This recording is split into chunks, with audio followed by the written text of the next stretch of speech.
Brasil de Fato Entrevista.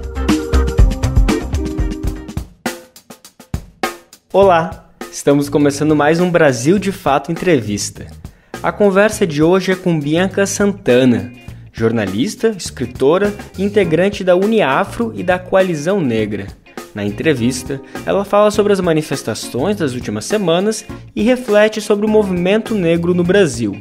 Ela critica o uso do termo pautas identitárias como forma de diminuir a relevância das lutas das mulheres e dos negros.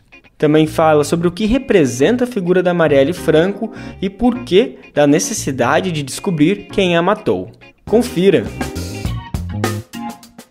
Não posso respirar! Não posso respirar! Não posso respirar! Não posso respirar! Não posso respirar! Não posso respirar! Não posso respirar! Não posso respirar! Não posso respirar! Não posso respirar! Não posso respirar! Manifestações antirracistas. Tem um olhar, muitas vezes, para o movimento negro brasileiro bastante equivocado e que nos coloca no lugar de quem deve somar às outras forças e aos movimentos do país, mas não no lugar de quem também convoca e também orienta aquilo que é necessário. Se o racismo é um problema tão estrutural na sociedade brasileira e ele estrutura muitas vezes a desigualdade de classe junto com gênero, como é que a gente não considera o que o movimento negro coloca como prioridade? Para citar eventos recentes, a gente não precisa ir longe, mas quando a garota Agatha Félix foi assassinada no ano passado no Rio de Janeiro, o movimento negro convocou atos pelo Brasil todo, e aqui em São Paulo a gente teve um ato na Avenida Paulista. Quem respondeu a essa convocação? Tomara que agora, vendo os movimentos norte-americanos e a quantidade de pessoas brancas que também vão à rua a partir de uma pauta antirracista, tomara que a sociedade brasileira compreenda a importância desse chamado. Mas é equivocado achar que no Brasil a gente não tem se movimentado. Essa é uma luta histórica. A gente pode falar de um movimento negro contemporâneo, com o MNU a partir de 1978, mas desde sempre o movimento negro se organiza no Brasil e propõe mudanças e transformação para toda a sociedade brasileira. Mas se a gente for pegar como exemplo o 7 de julho de 1978, que é quando o Movimento Negro Unificado faz um ato na frente do Teatro Municipal, a gente precisa lembrar que era regime militar, e que aquele é um primeiro grande ato público, ainda no regime militar, que reúne milhares de pessoas ali no centro de São Paulo. E que tem como eixo central o combate à discriminação racial, a denúncia da falácia da democracia racial e parar a violência policial e também por democracia. Então, não é de hoje essa convocatória. E a gente está o tempo todo ansiosas e ansiosos para construir alianças na sociedade e para que, de fato, esse protagonismo de movimento negro seja reconhecido no país. As pautas identitárias. Sempre que eu ouço assim nomeado como pauta identitária, eu já tenho calafrios, porque me parece uma forma muito perversa de isolar determinadas lutas e determinados sujeitos de luta. Então é como se os homens brancos de esquerda fossem movimento social, se como as mulheres, movimentos de mulheres e feministas que também pensam mudança para toda a sociedade, fosse uma caixinha, que eu chamo de pauta identitária, e como se o movimento negro, que não só representa a maior parte da população brasileira, como também pensa mudança social para todo mundo, fosse uma outra caixinha. Então, assim, acho que primeiro é compreender o que é identidade. Identidade, recomendo a leitura do Stuart Hall, para quem costuma falar de forma tão equivocada como o movimento identitário. Todo mundo tem identidade. Identidade não é algo fixo. A identidade, ela sempre se desloca. Então, eu, Bianca, me reconheço como uma mulher negra, que tem origem periférica, mas que hoje se desloca em muitos momentos. Sou uma mulher negra feminista, eu me reconheço dessa forma, mas isso não me encaixota num lugar de pauta identitária. Eu somo forças a diversos movimentos preocupada com as questões que são universais. Eu também olho para as questões de toda a humanidade. E aí fica muito curioso, porque muitas vezes a gente olha uma crítica, né? Quem critica, esses movimentos identitários são um problema para a esquerda. Por quê? Porque quem é o sujeito que consegue olhar para a sociedade toda? É o homem branco? E esse sujeito, o homem branco, ele não é uma identidade? A gente brinca que quem consegue se olhar no espelho e falar, olha, estou vendo um ser humano, é só esse que desloca os outros sujeitos como outro ou como identitário. É muito comum que você tenha uma mulher se olhando no espelho e vendo uma mulher. Você tem uma mulher negra que olhe no espelho e veja uma mulher negra. Mas esse homem branco, sujeito universal, inventado pelo colonialismo, pelos europeus, no racismo, isso é uma dinâmica racista, ele se reconhece como universal e desloca as outras pessoas, as outras denúncias, as outras pautas, e agora coloca nesse pacote de identitária, como se fosse algo isolado. Não acho que esse termo cabe, acho que identidade todo mundo tem, e a gente precisa compreender as denúncias específicas dos grupos específicos. Não como se aquilo ali nos atrapalhasse, mas para a gente compreender aquilo que precisa ser somado a essa pauta de mudança e de transformação social para todas as pessoas. Eu costumo pensar muito o quanto as mulheres negras são as que mais conhecem da sociedade brasileira.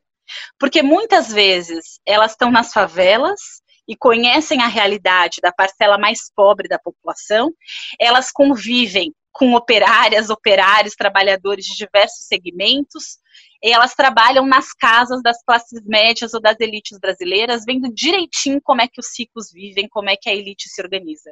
Então, quem tem um olhar para conhecer essa sociedade de ponta a ponta, eu diria que são as mulheres negras. E que talvez esses homens brancos, eles tenham assim uma visão muito restrita do que é o Brasil e acham que eles que compreendem o que é a sociedade ou que eles podem entregar todas as respostas, nos colocando nessa caixinha de identidade. Acho que valia repensar. Quem está na rua hoje? O povo da rua está na rua e nunca saiu da rua. Então, tem uma gama de pessoas que vive na rua e a quem nunca nem foi oferecida a possibilidade de não estar na rua em algum momento. Essa rua, ela é ocupada todos os dias, a gente vê pelas entregadoras, entregadores servindo as classes médias de forma precarizada, no trabalho precarizado, se expondo também num contexto de pandemia, essas pessoas não saíram da rua. Trabalhadoras domésticas, porque o trabalho doméstico é considerado serviço essencial, porque afinal, como é que a classe média vai lavar o próprio banheiro? Isso seria de fato terrível para a humanidade. Então, a trabalhadora doméstica, ela se desloca, o motorista de ônibus se desloca, quem trabalha no supermercado, na padaria, e quem é que são essas pessoas? Quem está na rua, contribuindo para a manutenção dessa sociedade, é quem também tem chamado para si esse lugar de ir para a rua para o protesto segurar o fascismo. Então, quando a gente ouve a convocatória das organizadas, o que elas dizem? Já que a gente está na rua trabalhando, a gente também vai para a rua lutar. E nesse cenário de pandemia, em que a gente tem mais de 36 mil pessoas mortas no Brasil, em que o contágio tem se multiplicado, e a gente não vê políticas públicas, né, para a saúde das pessoas. Pelo contrário, a gente vê política pública de extermínio, de descaso, de genocídio. Eu fico particularmente muito preocupada. Penso muito nas estratégias de sobrevivência na população negra. Quando eu vejo as fotos dos protestos no último domingo, meu coração vibra de alegria de saber que nosso povo está na rua em luta para conter o fascismo, ao mesmo tempo que eu fico com muita preocupação da disseminação do vírus para todos os lugares. E eu entendo quando as pessoas dizem, já que eu me exponho trabalhando, por que eu não vou me expor também para conter o fascismo, tomando todos os cuidados com equipamento de proteção individual? Acho que nesse caso é muito difícil falar, não vá para a rua, fique em casa, ou então vamos todo mundo para a rua porque é hora de rua. Mas eu confesso assim que quando eu vejo as fotos e me dá muito orgulho de ver o nosso povo lá, eu também penso, e cadê essa classe média branca que tem acesso à saúde, que está protegida, que muitas vezes mora sozinha em casa? Não era hora de falar, pessoal, então já que eu estou aqui mais protegida e tenho mais condição de me curar e de me cuidar se eu me contaminar, eu vou para a rua e eu coloco meu corpo na frente? Eu sinto muita falta de ver pessoas brancas, fortes, grandes, dizendo, olha, então será que nesse momento o meu corpo, que não é o mais vulnerável, ele não pode ir na frente? Eu acho que era o momento disso. Processo contra Bolsonaro. Eu fui alertada por um colega de que na live semanal do presidente, ele citou o meu nome. Falou, Bianca, o presidente acabou de falar o seu nome na live. Como assim? Sabe quando uma coisa nem faz sentido? Não fazia sentido, eu entrei no link, fiquei tentando voltar, demorei a entender o que estava acontecendo, e de fato o presidente da República tinha falado meu nome, meu sobrenome, e lido uma manchete, uma notícia que eu nunca escrevi. Naquela semana eu tinha escrito, mais uma vez, sobre as relações da família Bolsonaro com a milícia responsável e investigação como mandante e executora do assassinato de Marielle Franco, do motorista dela, Anderson. Falei, será que ele estava com isso na mão e na hora ele leu a manchete errada? E ele encena um pouco, né? Essa confusão me parece bastante performática na ação do presidente. Então ele usa simbologias da supremacia branca norte-americana e joga com o fato de que naquela semana os produtores de leite combinaram uma outra coisa. Então me parece que esse jeito de gerar confusão também é um método. E parecer confuso também é uma narrativa. Então, desse jeito, parecendo confuso, ele fala o meu nome e me acusa de ter escrito algo que eu nunca escrevi. E me acusa de ter publicado uma notícia falsa. São duas acusações muito graves, que nenhuma pessoa poderia fazer nem contra mim, nem como ninguém, nem contra ninguém. Mas pensando que eu sou jornalista e que ele é o presidente da República, isso me parece ainda mais grave. Então, conversei, né, com as advogadas da Coalizão Negra por Direitos, porque a gente também compreende que o meu nome não estava ali à toa. Naquela mesma semana, além do texto que eu mencionei, que eu escrevi, a gente fez uma campanha contra a federalização da investigação do caso Marielle. Foi uma campanha feita pela família da Marielle, viúva de Marielle Anderson, mais o Instituto Marielle Franco, com apoio da Coalizão Negra por Direitos. A gente fez uma mobilização social que teve mais de 150 mil assinaturas e durante o julgamento do STJ, um dos ministros chegou a citar a coalizão. E ali foi uma votação importante, que reconhece que a Polícia do Rio de Janeiro e o Ministério Público também precisam ser observados de perto, porque essa é uma investigação séria, precisa ser conduzida de forma séria, mas que não fazia sentido federalizar naquele momento. E essa foi uma votação unânime, todos os ministros concordaram que não era para federalizar o caso. Isso vai diretamente contra o interesse da Procuradoria-Geral da República, que foi quem pediu a federalização do caso. Agora imagina, num cenário em que o presidente da República fala com todas as letras que ele vai sim interferir na Polícia Federal para proteger a sua família e os seus amigos, o que significaria federalizar o caso Marielle? Há 2 anos e meio, eu tenho convicção de que investigar a verdade em relação ao assassinato de Marielle traz respostas muito importantes para o que está acontecendo no Brasil hoje.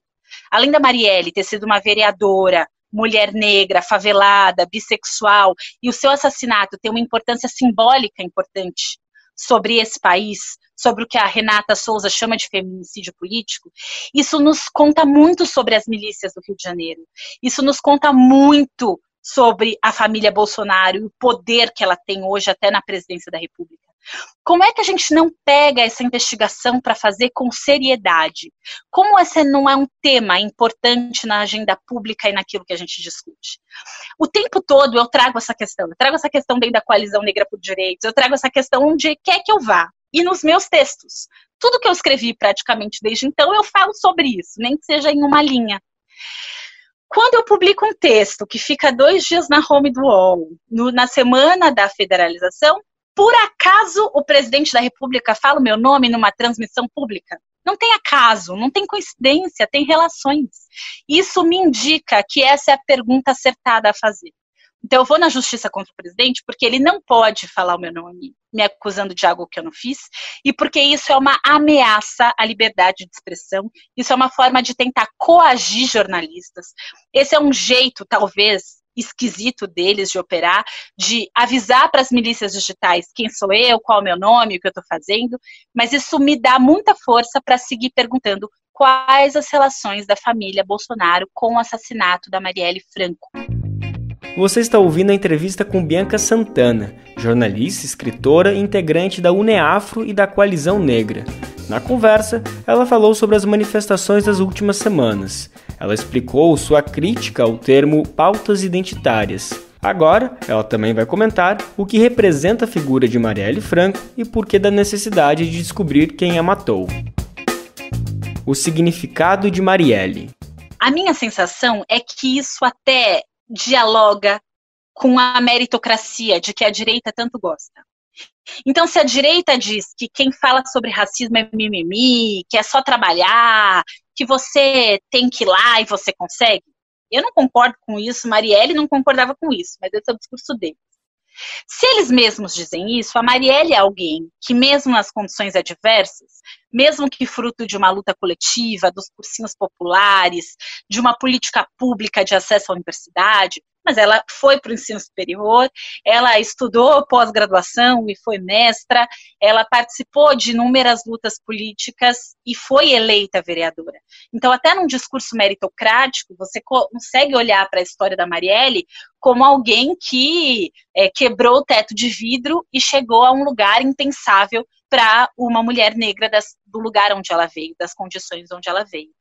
Então, até para essa direita, fica esquisito olhar para o caso da Marielle e pensar, puxa vida, essa mulher ser assassinada, ninguém gosta de assassino, né? Lógico, tem os fascistas que sobre eles talvez seja mais difícil a gente conversar, mas mesmo a população brasileira que está tão acostumada e anestesiada em relação ao racismo, mesmo quem nos chama de mimimi, acho que fica mobilizado em relação ao caso da Marielle, porque é essa pessoa que venceu e que mesmo assim foi assassinada. É como se fosse um recado muito explícito para as mulheres negras faveladas, para quem ocupa a base da pirâmide social desse país, que, ok, a gente coloca aqui todas as barreiras, mas mesmo que você ultrapasse todas elas, a gente pode dar 4 tiros na sua cara.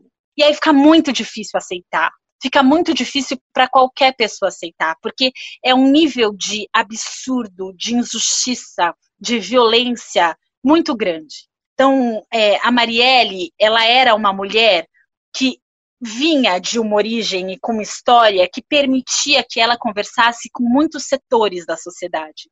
Então, ela era alguém que tinha proximidade até com familiares de policiais assassinados. Ela era alguém que tinha um nível de humanidade e de luta por justiça e igualdade que dialogava com setores muito diferentes, na busca por uma transformação social que beneficiasse todas as pessoas. Então, esse discurso bizarro do bandido bom é bandido morto, vocês não ligam para os policiais mortos, isso faz pouco sentido quando você conhece de verdade a trajetória da Marielle. Porque ela lutava por direitos humanos e por todas as pessoas. Ela apoiava as famílias dos policiais vítimas dessa violência. Ela tinha muita consciência na sua atuação política de que os poderosos protegidos também não era o policial que estava fardado tomando tiro na favela. Que esse policial, ele também é irmão do menino que está ali no tráfico. Então, esse olhar muito importante que permite construir pontes na nossa atuação, que nos permite, de fato, construir com toda a sociedade, isso me parece provocar um risco muito grande para essas milícias, porque é uma capacidade de mobilização que parte da esquerda não tem. Porque parte importante da esquerda não conversa com setores populares, infelizmente. Então, a Marielle, ela é esse setor popular. Ela nos permite fazer o diálogo com os partidos, porque a Marielle era uma mulher filiada a um partido, eleita e que escolheu essa trajetória, mas que também vinha do chão da favela, dançava funk, foi de cursinho popular e tinha ali um histórico com a Igreja Católica e uma mulher bissexual.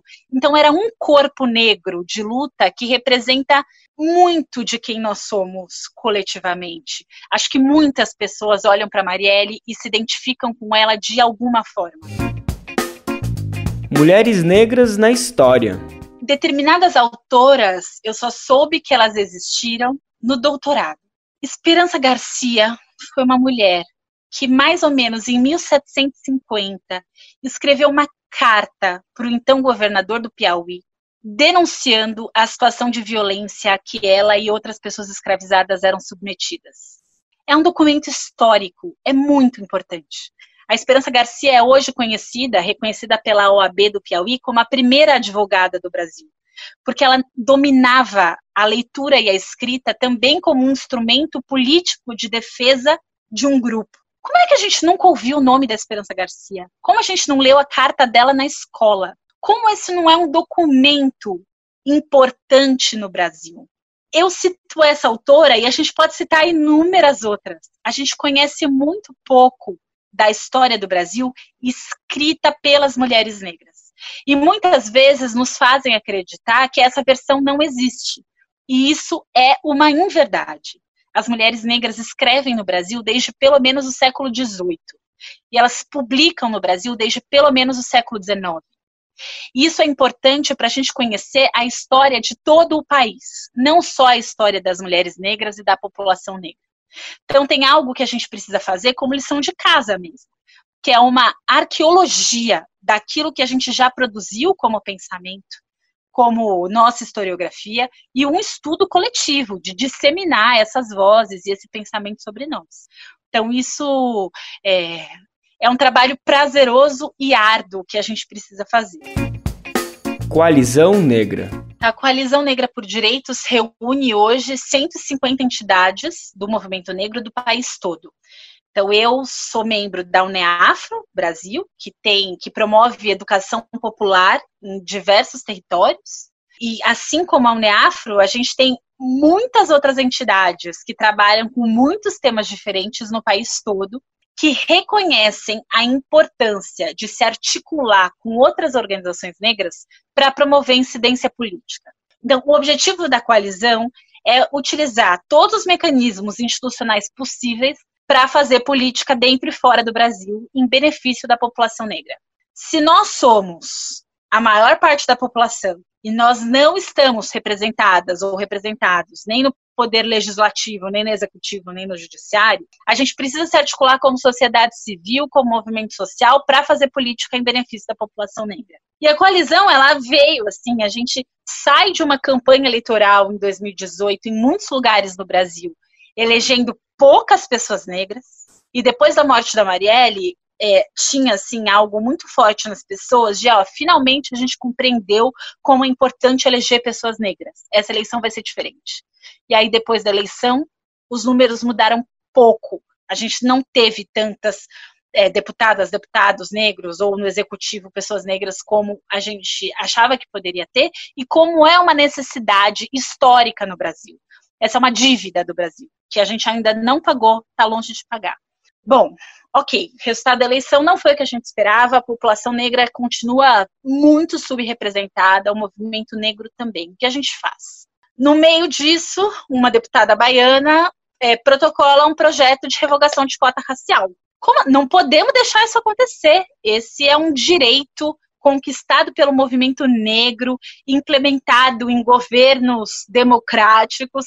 A gente precisa segurar esse direito de qualquer forma. Reunimos muitas entidades e fomos para Brasília conversar com parlamentares negros e tivemos uma audiência com o presidente da Câmara, que naquele momento garantiu para a gente que, enquanto ele fosse presidente da casa, não tramitaria nenhum projeto de revogação de cota racial.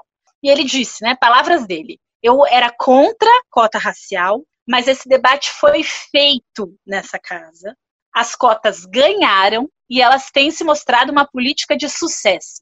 Então a gente precisa parar no Brasil de retroceder em políticas que beneficiam a população. Para a gente foi assim, voltamos para casa achando que tínhamos feito ali uma incidência política efetiva e que aquela articulação tinha dado certo. Então ficava evidente que a gente devia continuar. E aí a gente começa a trabalhar nessa articulação, completa um ano agora, em junho a gente voltou para Brasília, para uma outra incidência, mas dessa vez no Senado, e ali a gente então fala desse nome, Coalizão Negra por Direitos, que é composto numa diversidade de organizações. Movimento negro, a gente até pode falar em movimentos negros, porque é plural, é amplo, não é toda entidade do movimento negro que compõe a coalizão, e mesmo dentro da coalizão a gente tem uma diversidade imensa. mas encontrar as nossas pautas comuns e colaborar na ação política é o que a coalizão tem feito. E isso me parece uma lição importante para o Brasil nesse momento. Talvez a sua esperança seja não só por ver pessoas negras protagonistas, porque isso também é importante, mas por esse momento de a gente entender o que importa e focar na ação conjunta. Você acabou de ouvir o BDF Entrevista com Bianca Santana. Você pode conferir essas e outras conversas no YouTube, Spotify, Deezer ou outras plataformas do Brasil de Fato. Ficha técnica. Apresentação: Lucas Weber. Entrevista: Igor Carvalho. Edição: Leonardo Rodrigues e André Paroche. Coordenação: Camila Salmásio e José Eduardo Bernardes. Direção: Beatriz Pasqualino e Nina Fidelis. Até a semana que vem. Brasil de Fato Entrevista.